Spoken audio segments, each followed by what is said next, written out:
Today, my topic of anatomy lecture is radial artery. तो radial artery को यूनानी में शिरियाने काबरी कहते हैं, शिरियाने काबरी कहते हैं।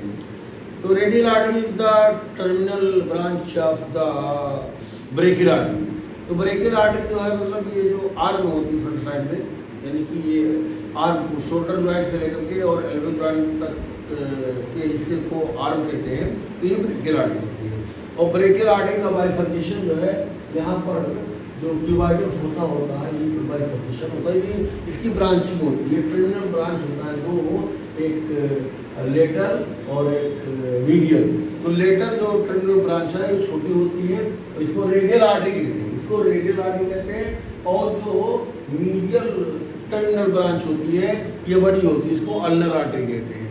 और रेडियल आर्टरी जो है इसकी लंबाई ये 4 आर्म की जो है मतलब आर्टरी होती है। रेडियल आर्टरी भी और अल्नर आर्टरी भी 4 आर्म की आर्टरी होती है। और ये रेडियल आर्टरी जो है मतलब 4 आर्म के लेटर साइड में होती है।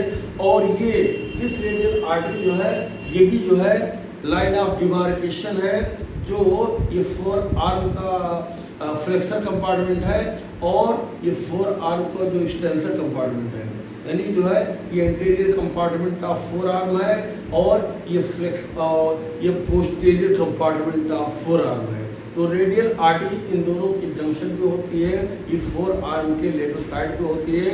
और इसकी जो लंबाई होती है वो 20 सेंटीमीटर होती है और इसकी जो डायमीटर होती है, चौड़ाई जो है वो 2.7 सेंटीमीटर 2.7 मिलीमीटर होती है।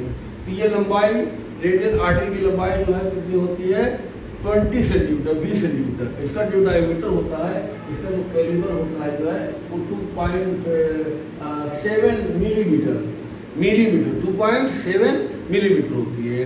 तो ये रेडियल आर्टरी जो है ये स्मॉल होती है, अल्नर आर्टरी जो है ये लार्ज होती है, बड़ी होती है जो है।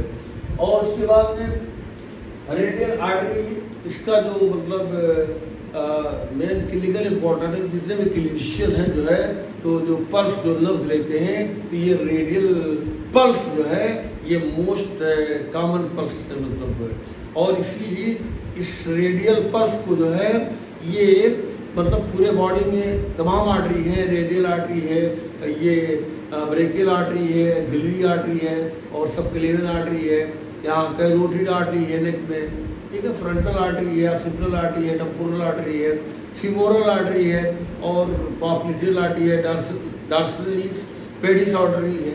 तो ये बॉडी में बहुत सी आर्टरी है, लेकिन पल्स को जो है इसी रेडियल आर्टरी में जो है रेडियल पल्स लिया जाता है जो है।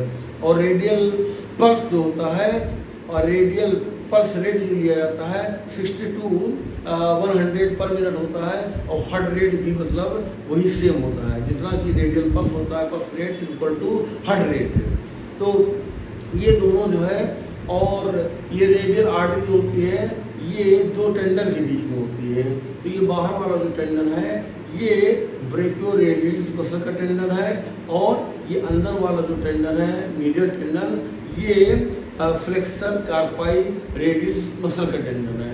तो radial artery is present between the tendon of ब्रेकियोरेडियलिस muscles and tendon of flexor कार्पाई radialis muscle.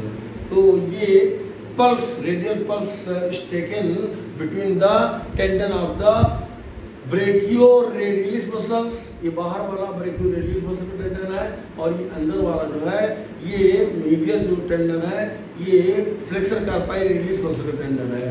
और ये जो lower end of radius bone है इसका जो इंटीरियर सरफेस है, इसी इंटीरियर सरफेस से पास होता है ये रेडियल आर्टरी, और एनाटॉमिकल इसका बॉक्स में जाता है, फिर उसके बाद में हैंड में चला जाता है। तो शुरू होता है कि वाइटल फोसा से 4 आर्म के लेटर साइड में, फिर उसके बाद में ऐसे बैकवर्ड जो है एनाटॉमिकल इसका बॉक्स में, फिर ऐसे जो है पाम में चला जाता है। ये मतलब इसका जो ब्रांच है रेडियल आर्टरी का जो ब्रांच होता है, जो फर्स्ट ब्रांच होता है यहाँ पे जहाँ से ये बिगिन करता है, beginning of the radial artery, तो एक जो है radial recurrent artery. Radial recurrent artery जो है ये फर्स्ट ब्रांच है जो कि वाइटल फोसा में होता है, और ये स्पिनेटर मसल के जो है, ये स्पिनेटर मसल से बिल्ड होता है, इसी के ऊपर से होता हुआ अपर साइड में जाता है, और ये लेटरल जो लेटरल एपिकंडाइल है वहाँ पे जा करके, और ये जो है जो रेडियल कोलेटरल आर्टरी से मिल जाता है। तो रेडियल कोलेटरल आर्टरी जो है ये डीप ब्रेकियल आर्टरी की ब्रांच होती है। जो ये ब्रेकियल आर्टरी है, इसका डीप ब्रेकियल आर्टरी की जो है ब्रांच रेडियल कोलेटरल आर्टरी, तो रेडियल कोलेटरल आर्टरी और ये रेडियल रिकरेंट आर्टरी दोनों लेटरल एपिकंडाइल पर जो है ये पर एनास्टोमोसिस होती है, मुलाकात हो जाती है जो है।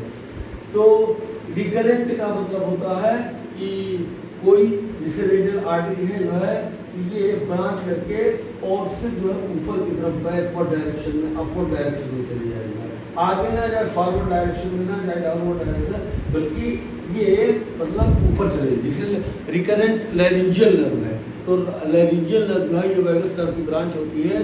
तो वैगस नर्व जो है आता है नीचे की तरफ जो है ब्रेन से, तो ब्रेन हैंड ब्रेन से आती है और नीचे जाती है थोरेसिक कैविटी में और अब्डोमिनल कैविटी में, लेकिन यहाँ पे नेक में यहाँ पे वेगस नर्व जो है इसे वापस हो करके और लैरिंक्स में चली जाती है, इसलिए उसे रिकरेंट लैरिंजियल नर्व कहते हैं।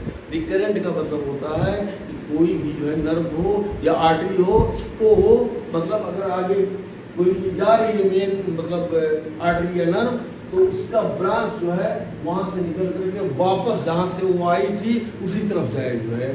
और उसके बाद ये जो है दूसरा जो सेकंड ब्रांच है वो palmar carpal artery, palmar carpal artery जो है ये सेकंड ब्रांच होती है, ये छोटी ब्रांच होती है। ये रेडियल रिकरेंट आर्टरी होती है जो फर्स्ट ब्रांच, ये बड़ी ब्रांच है, और पाल्मर कार्पल आर्टरी जो है ये छोटी ब्रांच है, और ये जो थर्ड ब्रांच है superficial Palmer artery, superficial Palmer artery जो है ये भी छोटी ब्रांच है, ये रिस्ट के लेटरल साइड में जो है मतलब ब्रांच होती है।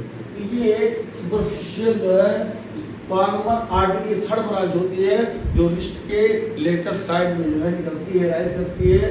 और चौथी जो ब्रांच है वो डॉर्सल कार्पल आर्टरी है, और ये जो रिस्ट है उसके बैक साइड में इसकी ब्रांचिंग होती है, डॉर्सल कार्पल आर्टरी। और पांचवा जो फिफ्थ ब्रांच है first dorsal metacarpal artery, first dorsal metacarpal artery, तो ये फर्स्ट मेटाकार्पल बोन है, तो यहाँ पर जो है ये ब्रांचिंग करती है फर्स्ट डॉर्सल मेटाकार्पल आर्टरी। और फिफ्थ जो है जो ब्रांच है वो principal artery of the thumb, ये थंब जो अंगूठा होता है, तो यहाँ पर एक रेडियल आर्टरी की ब्रांच होती है, उसको प्रिंसिपल आर्टरी ऑफ थंब कहते हैं, या उसी को princeps pollicis artery, princeps princeps princeps princeps pollicis artery, pollicis में थंब होता है, और प्रिंसेपस प्रिंसिपस मतलब होता है principal main artery.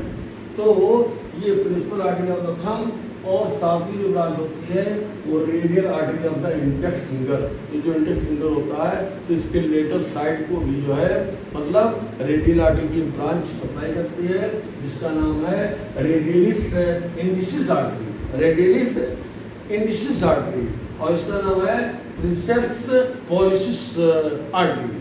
Princeps pollicis artery thumb को सप्लाई करती है, और रेडियलिस इंडिसिस आर्टरी जो है ये इंडेक्स फिंगर को सप्लाई करती है। और उसके बाद में जो आठवीं ब्रांच है deep Palmer arch, deep Palmer arch या इसी को डीप ओरल आर्च कहते हैं। तो ये पाम में जो है यहाँ पर ऐसे टेढ़ी सी कर्व आर्च टाइप की जो है ब्रांच होती है, इसको डीप जो है पाल्मर आर्च कहते हैं। ये 8 ब्रांच है जो रेडियल आर्टरी की। और रेडियल आर्टरी किसको ब्लड सप्लाई करती है? एक तो एल्बो जॉइंट को सप्लाई करती है, एल्बो जॉइंट तो सबसे पहले एल्बो जॉइंट को सप्लाई करती है, और उसके बाद जो ये जो एक्सटेंसर कंपार्टमेंट की जो मसल्स होती है लेटरल फोर आर्म मसल्स की होती है उसको सप्लाई करती है, यहाँ की जो मसल्स होती है उसको सप्लाई करती है। और उसके बाद में रेडियल नर्व जो होता है, रेडियल नर्व को भी सप्लाई करती है। और कार्पल बोन जो हार्ट हुआ, scaphoid bone, lunate bone, triquetral bone, pisiform bone, trapezium bone, trapezoid bone, capitate bone, hamate bone जो है ये 8 बोन को सप्लाई करती है। और ये जो जॉइंट बनते हैं मतलब इंटरकार्पल जॉइंट जो है 8 बोन के बीच में उनको सप्लाई करती है। और थंब को, अंगूठे को सप्लाई करती है और इंडेक्स फिंगर को सप्लाई करती है। तो रेडियल आर्टरी जो है इतने स्ट्रक्चर को सप्लाई करती है। और इससे जो एबीजी एनालिसिस, एक मतलब आर्टेरियल ब्लड गैस एनालिसिस है। तो एबीजी जैसे ऑक्सीजन है, कार्बन डाइऑक्साइड है, तो ये जो गैसेस हैं जो है जितने भी गैसेस हैं तो सभी गैस का जो है मतलब अगर एनालिसिस करना हो इसी रेडियल आर्टरी को जो है इसी के ब्लड को लेकर के एबीजी किया जाता है। और coronary artery CABG, coronary artery bypass graft, coronary artery bypass graft के लिए जो है तो ये आइडियल मतलब ग्राफ्ट आर्टरी है। रेडियल आर्टरी का आइडियल ग्राफ्ट आर्टरी, क्योंकि जब कोरोनरी बाईपास जो है कोरोनरी आर्टरी बाईपास ग्राफ्टिंग जो है करने के लिए अगर कोरोनरी आर्टरी में कोई ब्लॉकेज हो गया हो, मायोकार्डियल इश्चीमिया हो गया हो, तो वहाँ पर जो है ब्लड सर्कुलेशन को जो है मतलब मेंटेन करने के लिए इसी रेडियल आर्टरी का थोड़ा सा टुकड़ा ले जा करके वहाँ पर एओर्टा में मतलब जोड़ दिया जाता है, एनास्टोमोसिस कर दिया जाता है। तो ये सीएबीजी के लिए भी आइडियल जो है मतलब artery. In this words I want to finish my lecture.